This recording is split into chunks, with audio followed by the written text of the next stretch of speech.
Hello everyone. Cache memory के अंदर अब तक हमने बात किया डायरेक्ट मैपिंग क्या होते हैं।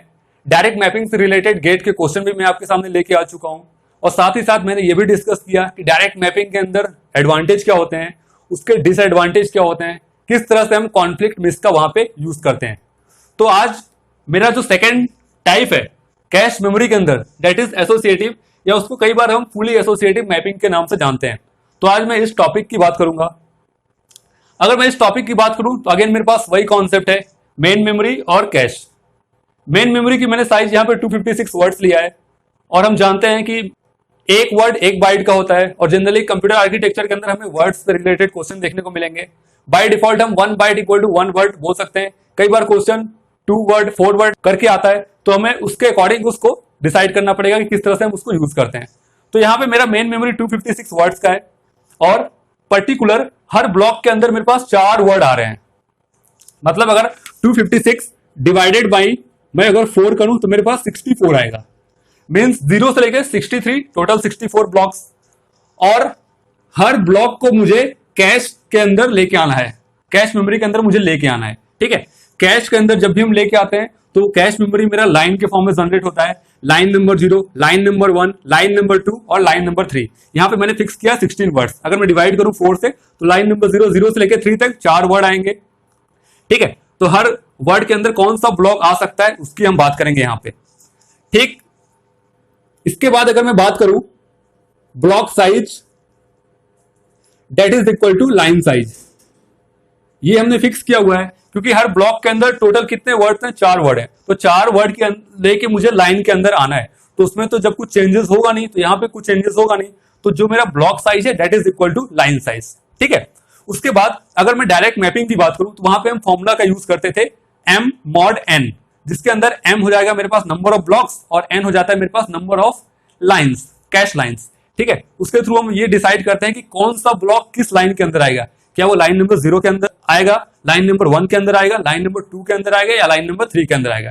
ये तो बात हुई डायरेक्ट मैपिंग की। बट अगर मैं एसोसिएटिव मैपिंग की बात करूं तो यहां पे ये होगा कि कोई सा भी ब्लॉक, चाहे कोई सा भी ब्लॉक हो, वो किसी भी लाइन के अंदर आ सकता है। ब्लॉक नंबर 0 यहां भी आ सकता है, ब्लॉक नंबर 0 यहां भी आ सकता है, ब्लॉक नंबर 0 यहां भी आ सकता है, या वो यहां भी आ सकता है। ठीक है, इसके बाद ब्लॉक नंबर 1 यहां भी आ सकता है, ब्लॉक नंबर 1 यहां भी आ सकता है, वो यहां भी आ सकता है, या तो वो यहां भी आ सकता है। मतलब किसी भी लाइन के अंदर कोई भी ब्लॉक आ सकता है। इस तरह अगर मैं बात करूं तो करते करते टोटल ब्लॉक्स मेरे पास कितने हैं, 63। ब्लॉक नंबर 63, ब्लॉक नंबर 0 से लेकर ब्लॉक नंबर 63, कोई सा भी ब्लॉक इसके अंदर आ सकता है। चाहे वो इस लाइन की बात करें या फिर इस लाइन की बात करूं या फिर हम इस लाइन की बात करें। ठीक है, तो ये तो बात हुई एसोसिएटिव मैपिंग का।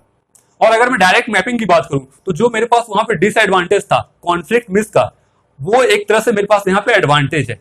वहां पे क्या होता था, कॉन्फ्लिक्ट मिस के अंदर नंबर ऑफ मिस की संख्या बढ़ती जाती थी और नंबर ऑफ जो हिट है वो कम होते थे। यहाँ पे अगर हम कोई भी ब्लॉक को खाली छोड़ेंगे नहीं, कोई भी ब्लॉक किसी भी लाइन के अंदर आ सकता है, तो ऑब्वियसली मेरा नंबर ऑफ हिट ज्यादा होंगे, तो यहाँ पे नंबर ऑफ हिट ज्यादा होंगे और नंबर ऑफ मिस कम होंगे।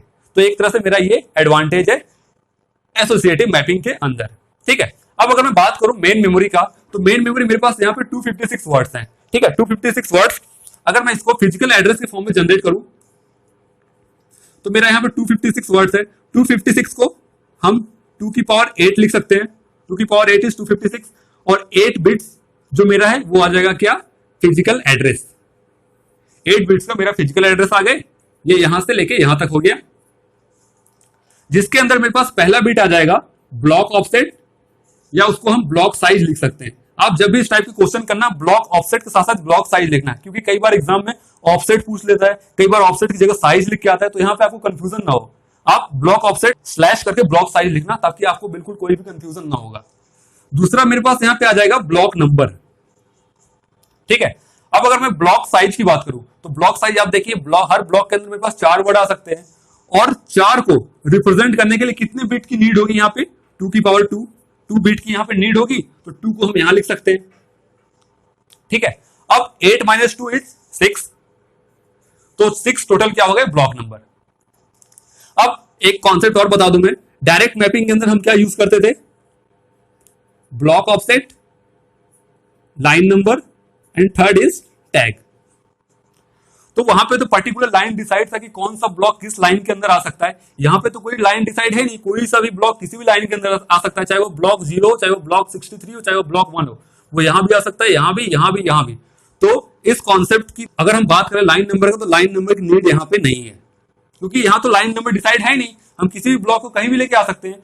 तो मेरा जो टैग होगा वो टैग बिट्स ये टोटल का टोटल ब्लॉक नंबर ही होगा, ठीक है। क्योंकि ब्लॉक नंबर की बात, फिजिकल एड्रेस तो यहाँ पे जनरेट होता था, जब हम पूरे के पूरे ब्लॉक को कैश के अंदर लेके आ रहे हैं तो टैग के फॉर्म में होगा, टैग और लाइन नंबर। लेकिन जब यहाँ पे लाइन नंबर डिसाइड है नहीं, तो पूरा का पूरा ब्लॉक नंबर क्या हो जाएगा, मेरा टैग। ये कॉन्सेप्ट है मेरा एसोसिएटिव मैपिंग के अंदर, ठीक है। अब अगर मैं एक छोटा सा एग्जाम्पल लू समझाने के लिए, ये मेरे पास हो गया कैश मेमोरी, ठीक है। इसको मैं लाइन के फॉर्म में डिवाइड कर दिया। यहां पे हो गया मेरा टैग, ये हो गया मेरा टैग। अब टैग क्या बताता है, टैग ये बताता है मेरा उस लाइन के अंदर हम कौन कौन से ब्लॉक यूज कर रहे हैं, ब्लॉक नंबर 0 कर रहे हैं, ब्लॉक नंबर 1 कर रहे हैं, कौन सा ब्लॉक यूज कर रहे हैं, ये बताता है मेरा टैग। अब आप देखो यहाँ पे टैग की लेंथ क्या है, 6 बिट्स की टैग है। तो अगर 6 बिट्स के अंदर मैं कोई भी अगर वैल्यू जनरेट करूं, जैसे मैं लेता हूं अपने मन से 0 0 0 1 0 0 1 2 3 4 5 6, 6 बिट्स के ये हो गए। अब 2 बिट्स का मेरा क्या है, ब्लॉक ऑफसेट। तो 2 बिट्स को 0 0, इसको अलग अलग फॉर्म में मैं लिख दूं 0 0 0 1 1 0 1 1, जो मैंने डायरेक्ट मैपिंग के कॉन्सेप्ट में आपको बताया था। इसको मैं एज इट इज लिख देता हूं 0 0 0 1 0 0 0 0 0 1 0 0 0 0 0 1 0 0, ठीक है। अब अगर मैं इसको डिसाइड करूं कि ये कौन से वर्ड है, 0 1 2 3 4, 2 की power 4 is 16, means word number 16 यहां पे आएगा, वर्ड नंबर 17 यहां पे आ रहा है, वर्ड नंबर 18 यहां पे आएगा, और वर्ड नंबर 19 यहां पे आएगा। तो आप देखो वर्ड नंबर 16 17 18 19 कहां कहां आ रहा है, 15 तक तो ये था, वर्ड नंबर 16 मेरा यहां पे आएगा, वर्ड नंबर 17 यहां पे आएगा, वर्ड नंबर 18 यहां पे आएगा, वर्ड नंबर 19 यहां पे आएगा। मतलब हम ब्लॉक 4 की बात कर रहे हैं, ठीक है। तो ब्लॉक 4 मेरा इस टाइम इस लाइन के अंदर आ जाएगा, ठीक है। ब्लॉक नंबर 4 मेरा इस टाइम इस लाइन के अंदर आ जाएगा। अब अगर सीपीयू को ब्लॉक 4 की डिमांड होगी, तो ब्लॉक 4 तो उसको मिल गया, तो ये क्या हो जाएगा मेरे पास, कैश हिट। उसके अलावा अगर सीपीयू को किसी और ब्लॉक की नीड है, वो ब्लॉक यहां पे अगर नहीं है, तो उस टाइम मेरा क्या हो जाएगा, कैश मिस। और कैश हिट और कैश मिस से रिलेटेड मैं न्यूमेरिकल लेके आऊंगा आपके सामने नेक्स्ट वीडियो में, ठीक है। तो अब तक तो हम बात कर रहे थे इसकी। तो मैं एक बार आपको फिर से रिपीट कर दूं, जो मेरा वहां पे कॉन्फ्लिक्ट मिस का डिसएडवांटेज था, वो एक तरह से मेरा एडवांटेज है कॉन्फ्लिक्ट मिस का। यहां पर एसोसिएटिव मैपिंग के अंदर एडवांटेज है, क्योंकि यहां पे नंबर ऑफ हिट्स की संख्या ज्यादा हो रही है in compare to number of miss. Number of hits यहां पे ज्यादा हो रहे हैं, वहां पे क्या हो रहा था, नंबर ऑफ मिस ज्यादा हो रहे थे, तो वो डिसएडवांटेज था। तो ये एक तरह से मेरा एडवांटेज हो गया एसोसिएटिव मैपिंग के अंदर। अब अगर मैं एसोसिएटिव मैपिंग के अंदर डिसएडवांटेज की बात करूं, तो डिसएडवांटेज क्या हो जाएंगे, यहां पे जो मेरा डिसएडवांटेज हो जाएगा वो हो जाएगा टैग। टैग बिट्स की अगर हम बात करें तो ये मेरा डिसएडवांटेज है, एंड नंबर ऑफ कंपैरिजन ये मेरा डिसएडवांटेज है दोनों। अब ये किस तरह से हम करेंगे, आप देखो यहाँ पे टैग बिट्स की जो लेंथ है कितनी हो गई, 6, इसकी लेंथ थोड़ी बढ़ गई, ठीक है।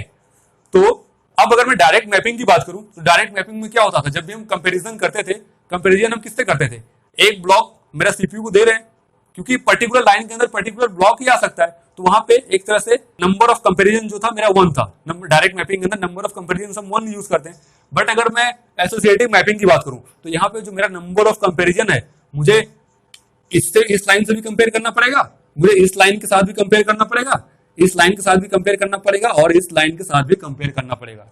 अगर वो मैच हो रहा है, टोटल ब्लॉक जो सीपीयू को नीड है, अगर वो इसमें से किसी से भी मैच हो रहा है, तब जाके हिट होंगे, अदरवाइज वो मिस हो जाएगा, ठीक है। तो एक तरह से मेरा ये डिसएडवांटेज है। अब अगर मैं इसको किसी वैल्यू के फॉर्म में आपको समझाऊं कि हम किस तरह से उसको यूज करते हैं नंबर ऑफ कंपैरिजंस का,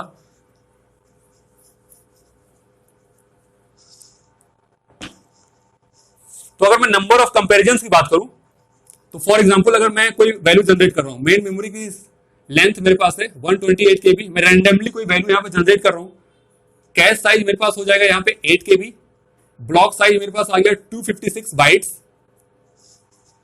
ठीक है। अब अगर मैं इसकी बात करूं, तो यहाँ पे एसोसिएटिव के अंदर मेरा क्या हो जाएगा, मेन मेमोरी की साइज जो 128 KB है, 120 को हम लिख सकते हैं 2 की पावर 7 एंड 2 की power 10, means total size is 17, 7 + 10 = 17। एक आ जाएगा मेरे पास ब्लॉक ऑफसेट और दूसरा आ जाएगा मेरे पास ब्लॉक नंबर। ब्लॉक ऑफसेट मेरे पास क्या है 256 बाइट्स, इसको हम 2 की पावर 8 के फॉर्म में रिप्रेजेंट कर सकते हैं। 2 की पावर 8 = 256, 8 को हमने यहां लिख दिया 8 बिट्स, 17 - 8 = 9, 9 बिट्स आ गया मेरे पास ब्लॉक नंबर।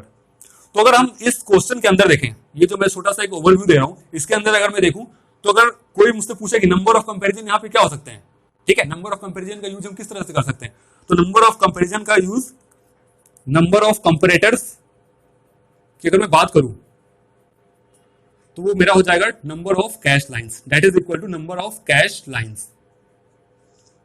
अब नंबर ऑफ कैश लाइन हम किस तरह से निकालते हैं, नंबर ऑफ कैश लाइन की अगर मैं बात करूं तो वो होता है मेरे पास cache size upon block size. Cache size मेरा यहां पे गिवन था 8 KB, मींस 2 की पावर 3 एंड 2 की पावर 10 अपॉन 2 की पावर 8। इसको अगर आप डिवाइड करोगे तो 2 की पावर 2 आया एंड आंसर इज 2 की पावर 5। ठीक है, तो मुझे यहां पे बिट के फॉर्म में नहीं बताना है, 2 की पावर 5 = 32। मतलब टोटल नंबर ऑफ जो कंपैरिजन हो सकते हैं आप देखिए कितने हो जाएंगे, 32 कंपैरिजन करने के बाद मुझे ये पता चलेगा कि यहाँ पे हिट हो रहे हैं या मिस हो रहे हैं। बट अगर डायरेक्ट मैपिंग के अंदर इसी कॉन्सेप्ट की अगर मैं बात करता तो वहां पे हम एक कंपैरिजन का यूज करते थे, बट यहाँ पे एक से ज्यादा कंपैरिजन, मतलब 32 कंपैरिजन को हमें देखना पड़ेगा।